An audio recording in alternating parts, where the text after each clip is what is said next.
Assalamualaikum warahmatullahi wabarakatuh. Nama saya Abdul Ghani, mahasiswa D3 Gizi Poltekkes Kemenkes Banjarmasin. Saya akan presentasikan tugas akhir saya yang berjudul Gambaran Penyakit Infeksi dan Partisipasi ke Posyandu pada anak balita BGM umur 23 sampai 59 bulan. Studi di wilayah kerja Puskesmas Martapura II, Kabupaten Banjar. Yang pertama ada bab 1, yaitu pendahuluan latar belakang. Derajat kesehatan masyarakat dapat dilihat dari berbagai faktor, salah satunya adalah status gizi anak balita. Masalah gizi pada anak balita yang dihadapi Indonesia saat ini adalah masalah pertumbuhan anak balita, yakni dengan berat badan bawah garis merah. Menurut World Health Organization, menyatakan bahwa lebih dari separuh kematian bayi dan balita disebabkan oleh keadaan gizi. Data Dinas Kesehatan Kabupaten Banjar di wilayah kerja Puskesmas Martapura II pada tahun 2017 menunjukkan bahwa sebanyak 86 dari 1.674 anak balita atau 5,14% yang berat badannya di bawah garis merah. Pada tahun 2018, angka tersebut mengalami peningkatan menjadi 125 dari 1.684 anak balita atau 7,42%. Peningkatan presentasi dari Puskesmas Martapura II yaitu sebesar 2,28%, sedangkan Puskesmas Martapura I mengalami penurunan persentase sebesar 0,28%. Berdasarkan hasil penelitian Rashid et al. 2015, bahwa anak balita yang menderita penyakit infeksi beresiko 14,568 kali lebih besar mengalami status gizi bermasalah dibandingkan dengan yang tidak. Berdasarkan penelitian Julpita dan Sofiah 2013 juga mengatakan bahwa anak balita yang menderita penyakit infeksi cenderung mengalami BGM sebesar 72% dibandingkan dengan tidak BGM, yaitu sebesar 28%. Menurut penelitian yang dilakukan oleh Novitasari et al. 2016, yaitu ibu yang rutin ke posyandu akan dapat memantau atau dipantau status gizi anak balitanya oleh petugas kesehatan. Begitu juga sebaliknya, ibu yang tidak rutin ke posyandu, maka status gizi anak balita akan sulit dipantau. Kerutinan ibu dalam mengunjungi posyandu akan sangat bermanfaat baik sebagai monitoring berat badan untuk mengetahui status gizi anak dengan menimbang berat badan setiap bulan agar dapat secara dini mendeteksi terhadap status kesehatan anak sehingga dapat segera ditentukan intervensi lebih lanjut. Apabila ibu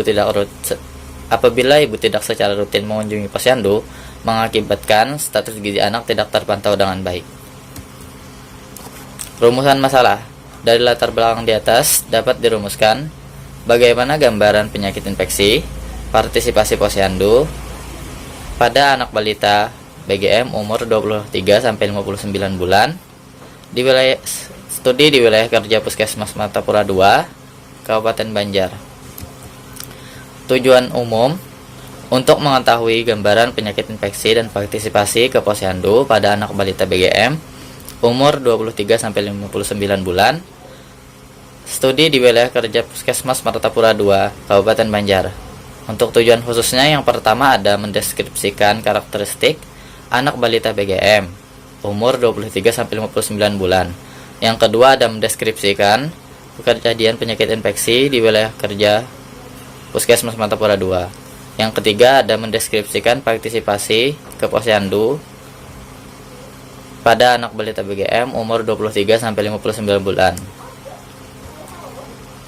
Manfaat penelitian ini yaitu pertama ada manfaat bagi instansi kesehatan, yang kedua bagi Puskesmas Martapura II, yang ketiga ada bagi ibu balita, yang keempat bagi peneliti selanjutnya. Selanjutnya di sini ada bab 2 yaitu tinjauan pustaka.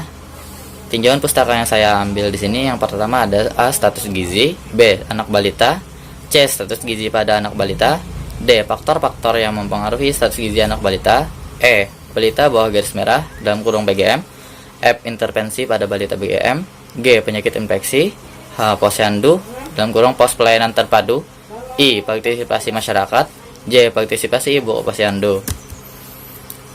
Nah, di sini ada kerangka teori, yaitu kerangka teori gizi kurang. Penyebab langsung dari gizi kurang tersebut adalah makanan yang tidak seimbang dan penyakit infeksi. Sedangkan penyebab yang tidak langsungnya ada tidak cukup persediaan pangan, pola asuh tidak memadai, serta sanitasi dan air bersih atau layanan kesehatan dasar yang tidak memadai. Penyebab langsung dan tidak langsung itu didasari oleh pokok masalah di masyarakat, yaitu kurang pemberdayaan wanita dan keluarga dan kurang pemanfaatan sumber daya masyarakat. Untuk akar masalahnya yaitu krisis ekonomi, politik, dan sosial. Kerangka konsep yang saya buat di sini yaitu penyakit infeksi dengan partisipasi ke posyandu dapat mempengaruhi status gizi anak balita BGM. Bab 3, metode penelitian. Di sini ada jenis penelitian, rancangan penelitian, tempat dan waktu, terus ada teknik sampling. Untuk jenisnya itu observasional, rancangannya deskriptif, tempat dan waktunya itu bertempat di wilayah kerja Puskesmas Martapura II pada bulan Maret sampai dengan April 2020. Untuk teknik samplingnya itu total sampling. Nah, terus selanjutnya ada populasi dan sampel. Untuk penentuan populasi, saya menggunakan cara menghitung rata-rata anak balita BGM yang memiliki usia 23 sampai 59 bulan di wilayah kerja Puskesmas Martapura II pada bulan September 2019 sampai Februari 2020, yaitu sebanyak 23 anak balita.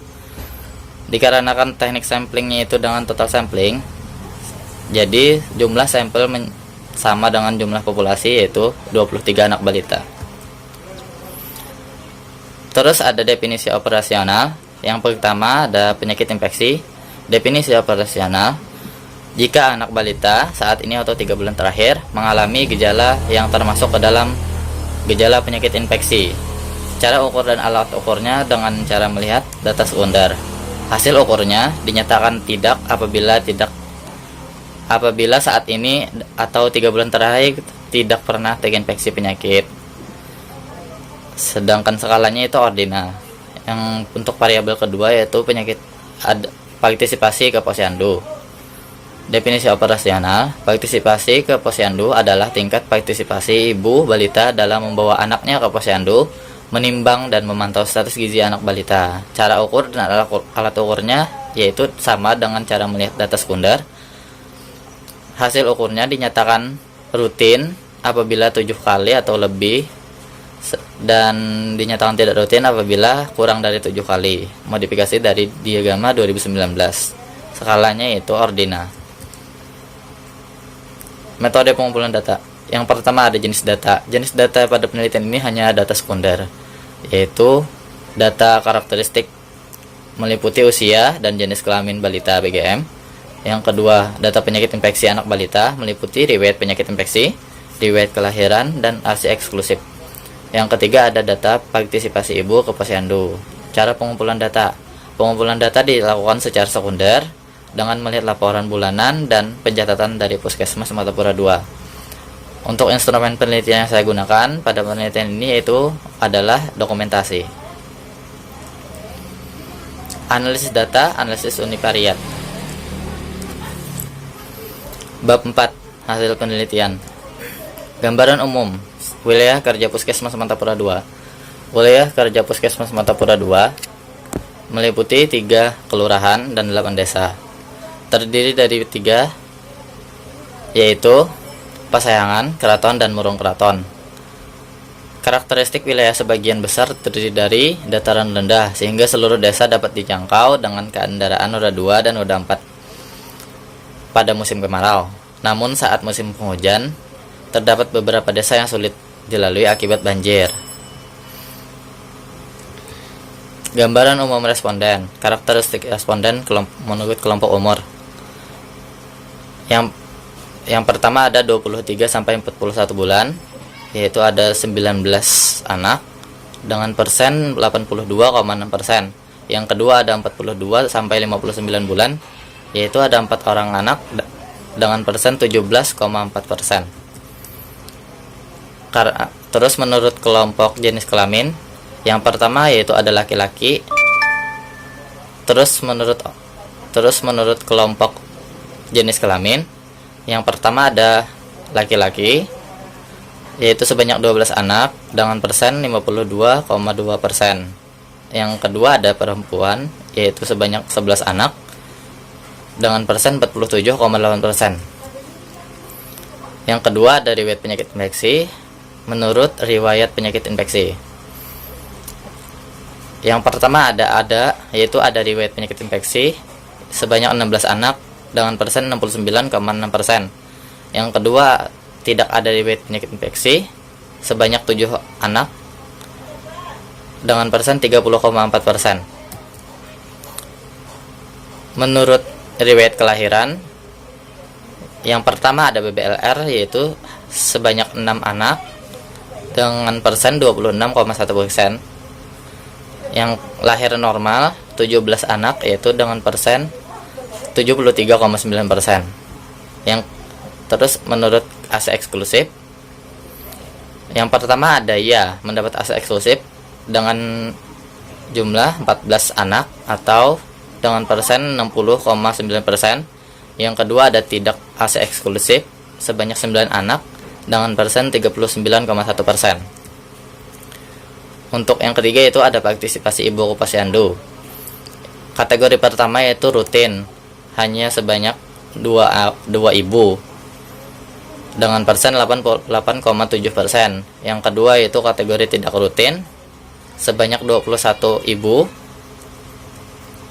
dengan persen 91,3%. Bab 5. Pembahasan. Karakteristik responden menurut kelompok umur. Berdasarkan hasil penelitian di wilayah kerja Puskesmas Martapura II, didapatkan bahwa anak umur BGM yang datang sebagian besar adalah berumur 23 sampai 41 bulan, yaitu sebanyak 19 anak dalam kurung 82,6%. Hal ini sama dengan hasil penelitian Asdani 2012 tentang hubungan tingkat partisipasi ibu dalam kegiatan posyandu dengan status gizi anak balita. Didapatkan bahwa mayoritas umur anak yang berkunjung ke posyandu yaitu umur 24 sampai 59 bulan dalam kurung 71%. Menurut kelompok jenis kelamin, berdasarkan hasil penelitian didapatkan bahwa jenis kelamin anak yang BGM sebagian besar adalah berjenis kelamin laki-laki dengan persen 52,2%. Menurut Inayah dan Hartono 2018, jenis kelamin berkaitan dengan kebutuhan energi. Umumnya laki-laki memiliki berat dan panjang badan lebih tinggi dibandingkan dengan perempuan, yang menyebabkan laki-laki memiliki kebutuhan energi dan protein yang lebih tinggi dan lebih berisiko untuk terkena gizi buruk dibandingkan perempuan. Yang kedua ada riwayat penyakit infeksi menurut riwayat penyakit infeksi. Pada penelitian ini didapatkan bahwa riwayat penyakit infeksi pada anak BGM yang tertinggi yaitu adalah dengan kategori ada riwayat penyakit infeksi yaitu 69,6%. Menurut Octavia DKK 2017, balita yang terkena penyakit infeksi cenderung mengalami penurunan berat badan.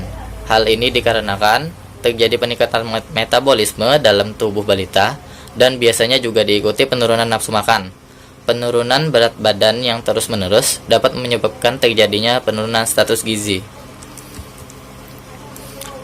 Menurut riwayat kelahiran, berdasarkan hasil penelitian, riwayat kelahiran pada anak BGM menunjukkan bahwa anak yang punya riwayat normal atau lahirnya normal sebanyak 17 anak dengan persen 73,9%. Menurut Pipian dalam Fitri, klasifikasi BBLR terbagi 2 macam, yaitu bayi lahir akibat kurang bulan, dan yang kedua yaitu bayi lahir kecil dengan berat badan yang seharusnya tidak untuk masa gestasi atau dismatur.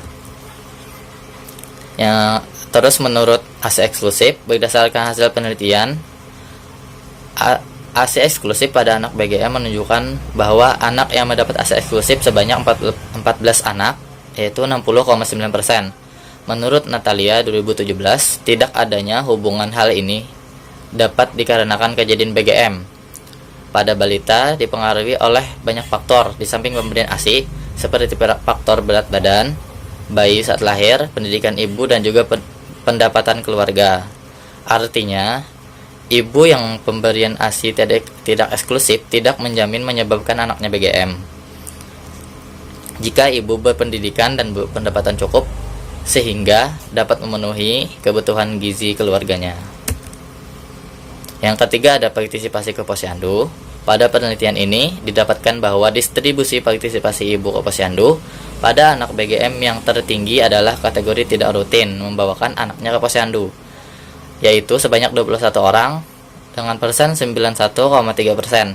Menurut penelitian yang dilakukan oleh Naupitasari et al. 2016, yaitu ibu yang rutin ke posyandu akan dapat memantau atau dipantau status gizi anak balitanya oleh petugas kesehatan. Begitu juga sebaliknya, ibu yang tidak rutin ke posyandu, maka status gizi anak balitanya akan sulit dipantau, sehingga hal tersebut bisa menyebabkan anak BGM. Bab 6. Penutup. Yang pertama ada kesimpulan. Untuk yang pertama, karakteristik responden. Karakteristik responden anak yaitu anak balita BGM umur 23 sampai 41 bulan yaitu sebanyak 19 anak dalam persen 82,6%. Dan yang berjenis kelamin laki-laki sebanyak 12 anak yaitu 52,2%. Yang kedua ada kejadian penyakit infeksi. Kejadian penyakit infeksi pada anak balita BGM yaitu sebanyak 16 anak, 69,6%. Anak yang memiliki riwayat kelahiran normal sebanyak 17 anak, dan anak yang mendapat ASI eksklusif sebanyak 14 anak. Nah, yang ketiga ada partisipasi ke posyandu, yaitu partisipasi ibu ke posyandu yang didapatkan yaitu kategori tidak rutin membawakan anaknya ke posyandu sebanyak 21 orang atau 21 ibu dengan persen 91,3%. Saran. Diharapkan dapat memberikan saran yang pertama untuk Puskes Martapura 2 diharapkan dapat memberikan motivasi lebih kepada ibu agar aktif ke posyandu dengan cara memberikan penjelasan mengenai gizi buruk, penanganan gizi buruk, dan pelayanan yang ada di posyandu. Terus yang kedua ada saran untuk ibu-ibu. Diharapkan bagi masyarakat khususnya ibu-ibu yang punya anak balita untuk lebih aktif lagi ke posyandu, membawakan anaknya atau ke fasilitas kesehatan lainnya agar dapat memantau status gizi anak balita dan tentunya agar tidak mudah terserang penyakit infeksi. Untuk yang ketiga itu ada saran untuk peneliti selanjutnya. Untuk peneliti selanjutnya diharapkan dapat mengikut sertakan variabel-variabel lain yang berkaitan dengan balita BGM. Sekian, terima kasih. Wassalamualaikum warahmatullahi wabarakatuh.